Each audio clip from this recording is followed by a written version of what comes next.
Well, it's a great honor and pleasure to be here in beautiful Jacksonville. And thank you very much, Sheriff and Representative Rutherford, for that kind introduction. And it's an honor to be here with the Vice President, Mike Pence, my longtime friend and a great innovator on health care. And thank you so much to Mac McGee and his whole team at Mac's Papers for hosting us today. They know very much the burden of health care costs and over government regulation, and how difficult that can be for small businesses that are trying to succeed. I know that well because before I came to CMS, I had a small business, and I know how tough it is to be able to focus on your core services when you have to deal with government regulations. And it's a great honor, the greatest honor of my life, to have President Trump nominate me to run the Centers for Medicare and Medicaid Services, known as CMS. At CMS, we not only see Medicaid and Medicare and Medicaid, but also all the rules and regulations created by the Affordable Care Act. With the support of President Trump, we're going to help undo the damage that this law has done to patients and families and doctors and businesses like Mac Papers. We're also going to lead the way on letting states run their own health care programs like Medicaid. Medicaid is a program that covers 4 million people in Florida, or 1 in 5 of all Floridians. And we can do better to serve this population. This population are aged, blind, disabled, pregnant moms and kids. And with the changes ahead, we're going to do a much better job. Florida, like every state, needs the freedom from Washington's one-size-fits-all approach to make Medicaid work. And at the same time, companies like Mac Paper need the freedom to come up with an insurance plan that works well for them. The freedom to be able to choose a plan and coverage that's affordable and works well for their employees and their families. And that's why we're here to listen to you about your needs and what you think works. And nobody understands this better than your mayor, Lenny Curry. It's a pleasure to be with him here today. He's been a great mayor, and it's my pleasure to introduce him. Lenny Curry.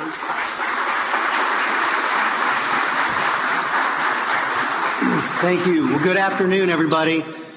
First, I just want to say how proud I am to be here at Mac Papers, an institution in our city, a great employer, a great community steward, and I'm just so happy that this is happening here today. A big thank you to the entire family. Look, this is really simple. The president and the vice president told us they were going to shake Washington up, no more status quo, and that's exactly what's happening. They told us they were going to repeal and replace Obamacare, and that's what we're seeing happening right now. So my one question is, as they go through this, through the legislative process, is install conservative principles that are market-driven and that will be affordable for all Americans. I now have the pleasure of introducing someone that I've introduced a number of times, but it's always special for me. I first met Rick Scott, Governor Scott, before he ran for governor. In fact, we hosted a town hall meeting on what was going to be Obamacare before it was implemented. And after that meeting, he ran for governor. I got to serve as the state party chairman right beside him, and have just been so proud to have traveled this journey with him. The jobs governor, the governor that gets things done. Please welcome Rick Scott.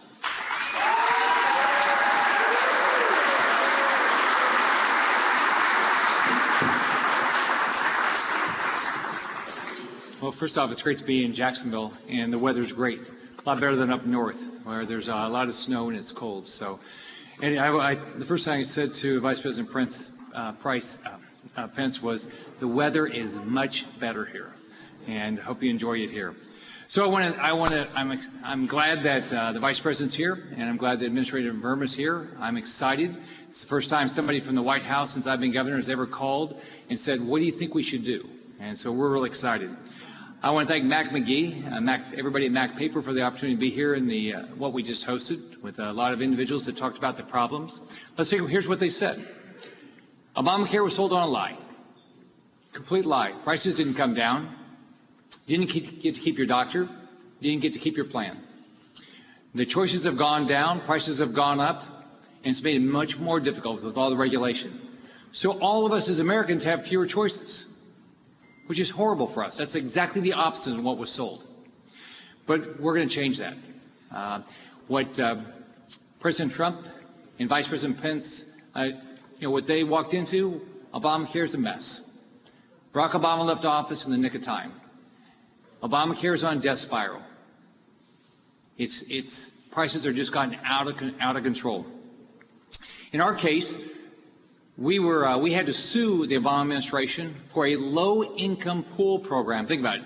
Low-income pool program, a program for our poor. We had to sue to keep it because we didn't expand Medicaid. That should never be happening. So I'm proud that my friend Mike Pence is here. I met him back in 2009 when we were both fighting for the right thing with healthcare, free market healthcare, where you can make your own choices. He's got a wonderful family. He also has been a governor, so he knows all the issues we're dealing with. He's been very supportive of what we did just yesterday, where we made a request to the federal government for more options, more choice, more flexibility. He's very supportive of that. He knows the issues that we're dealing with as a governor and what our states are dealing with. But he is somebody that is going to work very hard to make sure every American has the opportunity to get quality health care at a price they can afford. My friend, somebody that cares about everybody in Florida and everybody across the country, Vice President Mike Pence.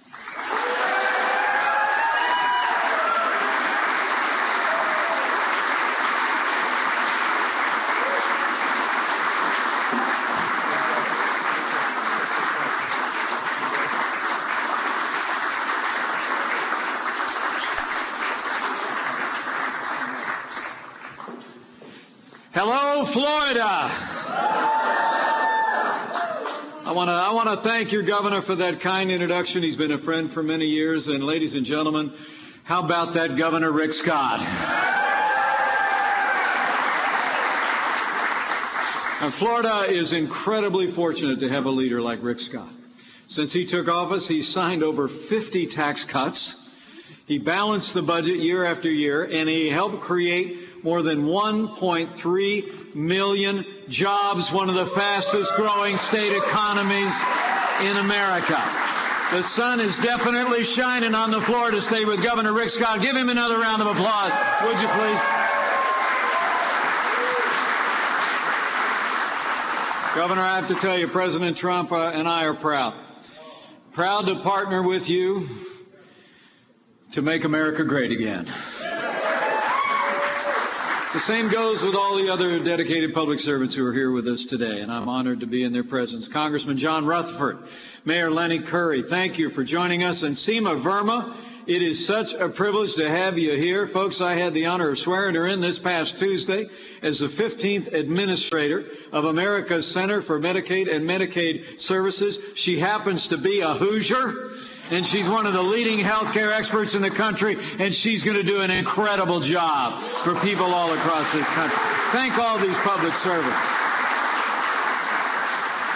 Say with confidence, Seema Verma is going to help us make American healthcare great again. And I want to thank you so much for your service, Seema. More than I can tell you. I'm incredibly proud. Now, it is a great privilege to be with all of you today, back in this great Sunshine State.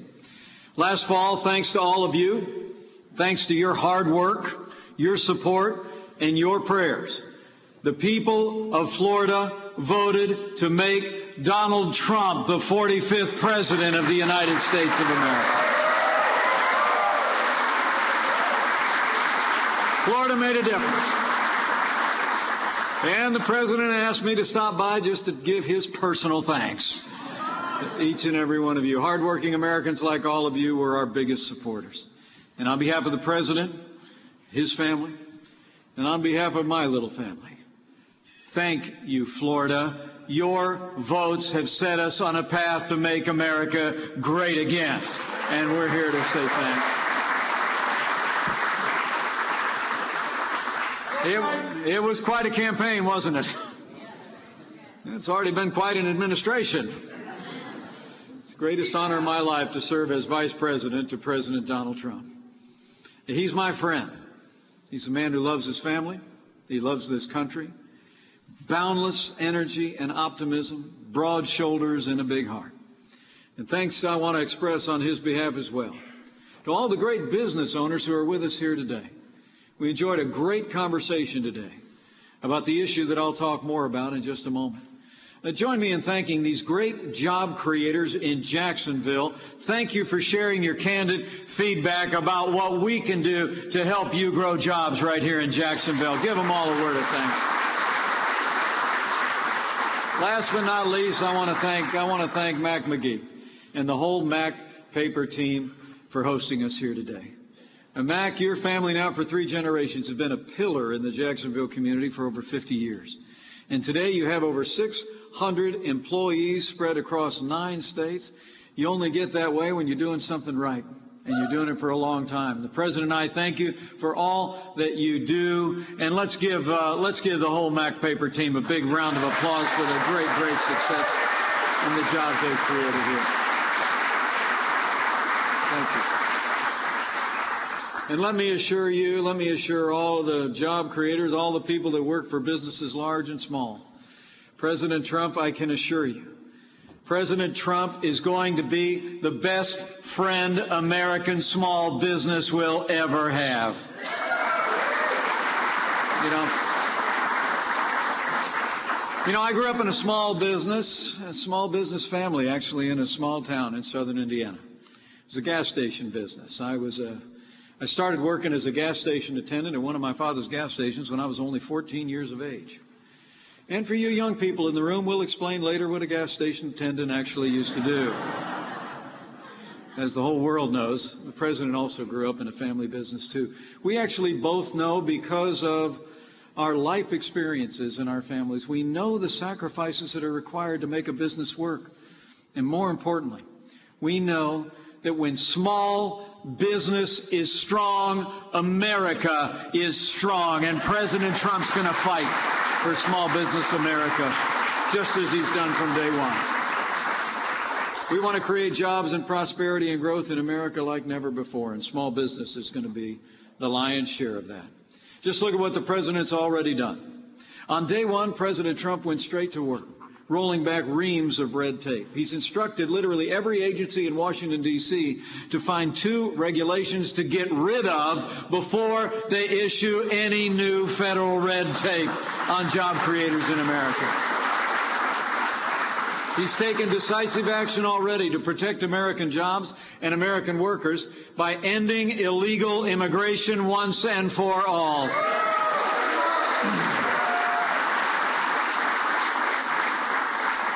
He also took action recently when he authorized the Keystone and Dakota pipelines that will create thousands of jobs and protect America's energy future. You know, and businesses are already responding to President Trump's Buy American, Hire American vision with optimism and investment. From coast to coast, Governor Scott will back me up on this. Companies are announcing that they're keeping jobs here. They're creating new jobs, tens of thousands of them. Just last month, the American economy added 235,000 new jobs, and we are just getting started. Under President Trump's leadership and working with great congressmen like your Congressman John Rutherford, we're going to cut taxes across the board for working families, small businesses, and family farms. We're going to keep slashing through red tape. We're going to rein in unelected bureaucrats so they can't cripple the economy from the comfort of their taxpayer-funded metal desks in Washington, D.C.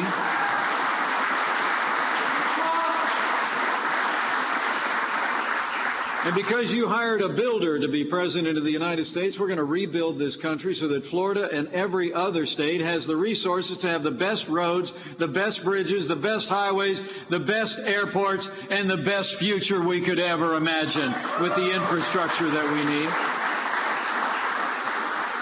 But making America great again doesn't just mean our economy. President Trump has no higher priority, I can assure you, than the safety and security of the American people. Over the past year, the American people watched in horror as terror struck Orlando and Fort Lauderdale. Our support, our prayers have been with you ever since, and so, for that matter, I can assure you is our resolve. Rest assured, President Trump will continue to take steps every single day to protect our nation, protect our way of life, and protect and prevent attacks by radical Islamic terrorism in this country again.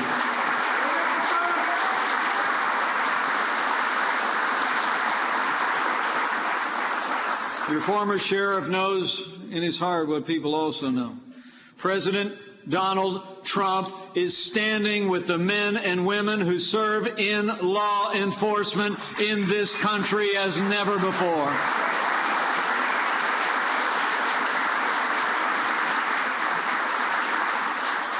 Some of you are sitting, a lot of you are standing, but would you all mind getting on your feet and thanking all the men and women in law enforcement who are here with us today?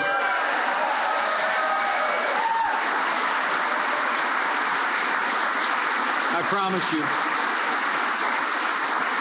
under President Trump's leadership, we're going to make sure the men and women who serve in law enforcement have the resources and the training and the tools that they need to protect our families and go home safe to theirs.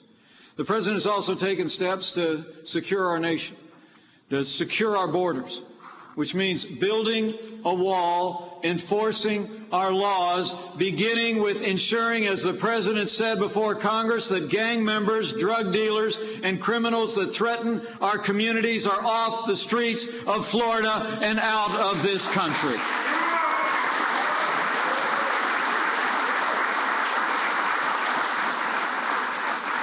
And while we talk about security, this last Thursday, President Trump unveiled his budget. It's a budget that at its very heart will end the era of budget cuts for our armed forces. We will rebuild our military. We will restore the arsenal of democracy. We will give our soldiers, sailors, airmen, Marines, and Coast Guard the resources that they need to accomplish their mission and come home safe. That I promise you.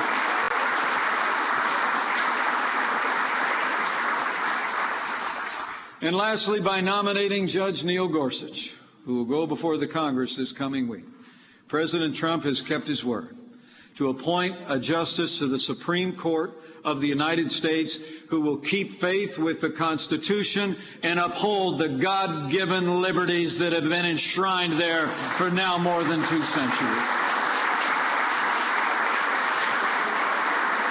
So we've been busy. We've been busy. My friends, President Trump is a man of his word, and he's a man of action. And I believe he'll make America great again. And make no mistake about it, the Obamacare nightmare is about to end.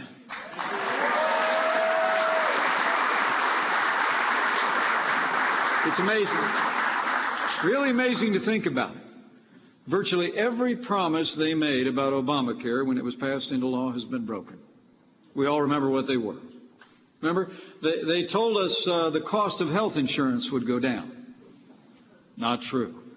They told us if you liked your doctors, you could keep them. Not true. They told us if you liked your health plan, you could keep it. Not true. Just the other day, I joined President Trump to listen to hardworking Americans who suffered from these broken promises. They told us in visceral and in emotional terms the stories that I heard from business leaders today. Skyrocketing premiums, unaffordable deductibles, fewer choices, higher taxes. They told us, just like these employers did today, about the hard choices that they've had to make, about how Obamacare is standing in the way of not only their company's aspirations, but the hopes and dreams of the people that work there and desire to work there. It was heartbreaking conversation then and now. And they're not alone. Think about it. Just last year, premiums following Obamacare spiked by 25% on average across America. Millions have lost their plans in 1/3 of the nation's counties. Americans only have one insurance company to choose from, which essentially means they have no choice at all. Given all the failings, it's no wonder that 400,000 fewer people enrolled in Obamacare this year. Now, your governor, I can tell you, has been remarkable on this. He mentioned just a few moments ago, we actually met when, as a private citizen, Rick Scott was fighting against Obamacare before it ever became law. And Rick, let me thank you for that. And thank you for your ongoing leadership. As Governor Rick Scott said recently, and he knew this from the fight we fought then and the fight you fought every day since, that Obamacare was, in his words, sold on a lie. And that in his typical plain-spoken way, Governor Scott said, it just plain doesn't work. And he was right. You know, Florida is actually a textbook example of everything that's wrong with Obamacare. Here in the Sunshine State, Obamacare premiums rose by 19% last year, with some increasing by nearly 40%. Over 400,000 Floridians were scheduled to lose their plans at the start of this year. And nearly 3/4, 75% of the state, has no choice at all when it comes to health insurance. The truth is, Florida can't afford Obamacare anymore, and job creators in Florida can't afford it either. I heard it earlier today. The small businesses represented here, they told me that Obamacare hits them with mandates, with regulations, with higher taxes and higher costs. Mac Paper is actually a great case in point. Since Obamacare went into effect, Mac was telling me that they've been forced to spend more than $300,000, not on jobs, not on investments that will create more jobs, but on just trying to comply with this failed law. Now, that's just not right. That money would have been better invested in your workers, Mac, and I know that's where you would have liked to invest it, in payroll and in benefits, in your future, instead of being wasted on the failed policies of Obamacare. Men and women, this can't continue. Every day that Obamacare survives is another day. The American people and American businesses are struggling. Obamacare has failed, and Obamacare must go.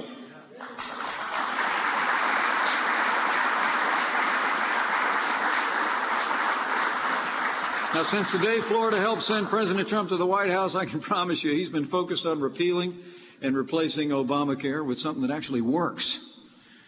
We know that the core flaw of Obamacare was this notion that you could order every American to buy health insurance, whether they wanted it or needed it or not. That was never the answer. Just a few days ago in Nashville, President Trump actually called that Obamacare's, quote, fatal flaw. The president couldn't be more right. That's why we're going to end this flaw. We're going to replace it with real solutions built on freedom, personal responsibility, and state flexibility and reform. That's what works, and that's what President Trump's plan for health care reform will do for the American people. We're going to begin by repealing Obamacare's taxes. We're going to end its mandates by eliminating the penalties.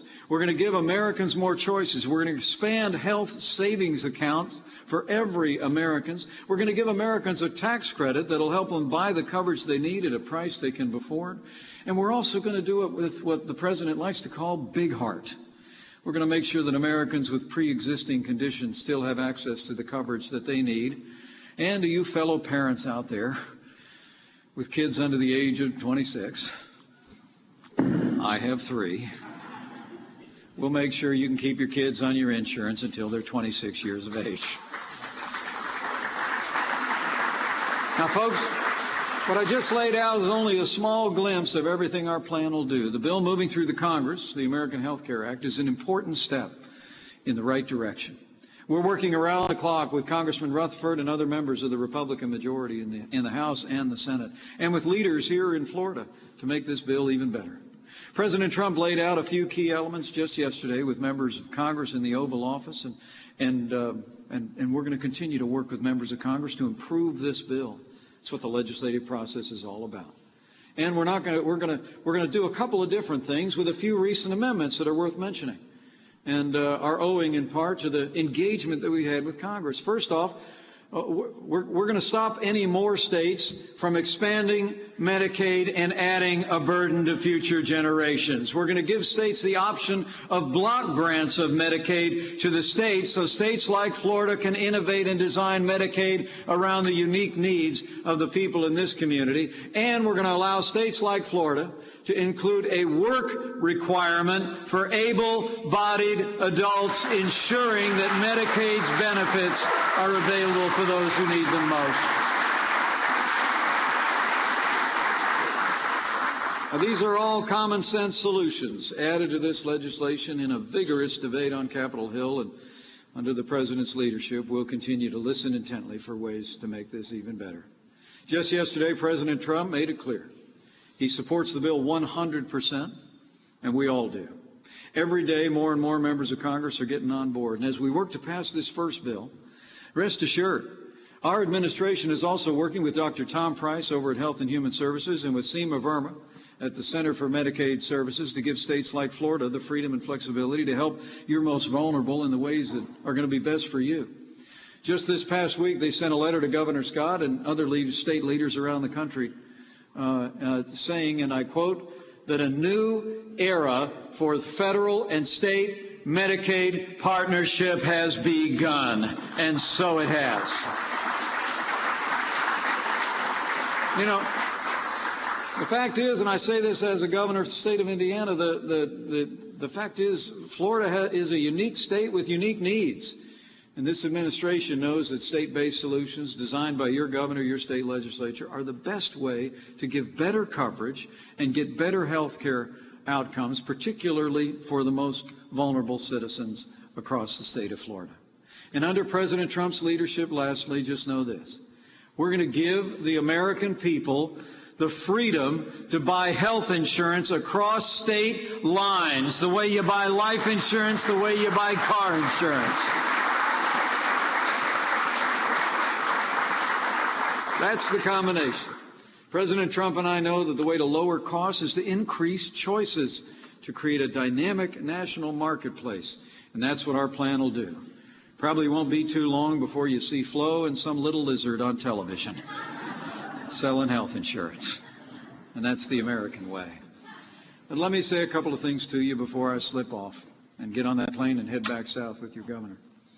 I want to assure the people of Florida we're going to have an orderly transition to a better health care system in America that makes affordable, high-quality health insurance accessible for every American.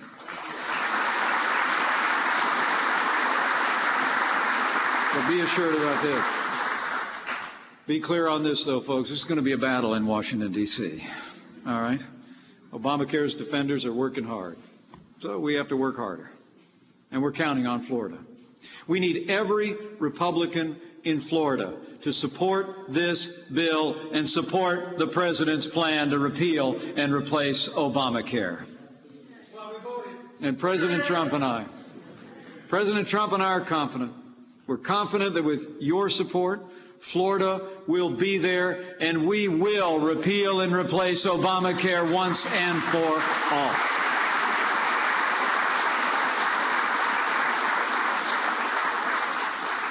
You know, it really is remarkable, this time we find ourselves in.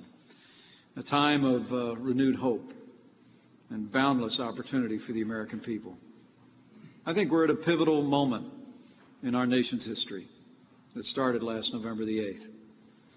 In this moment, though, I want to leave you with a challenge. We need every freedom-loving American who knew we could be stronger, who knew we could be better, who knew we could stand tall again, to yourselves stand up and speak out. It's time that we demanded government as good as our people. We need you to tell the world that we can do better, that we're renewing and restoring this country, that we're putting it back on a path to a brighter future. Tell your neighbors and your friends, stop people outside the drugstore, and just let them know how strongly you support the president's vision for this country, particularly when it comes to health care.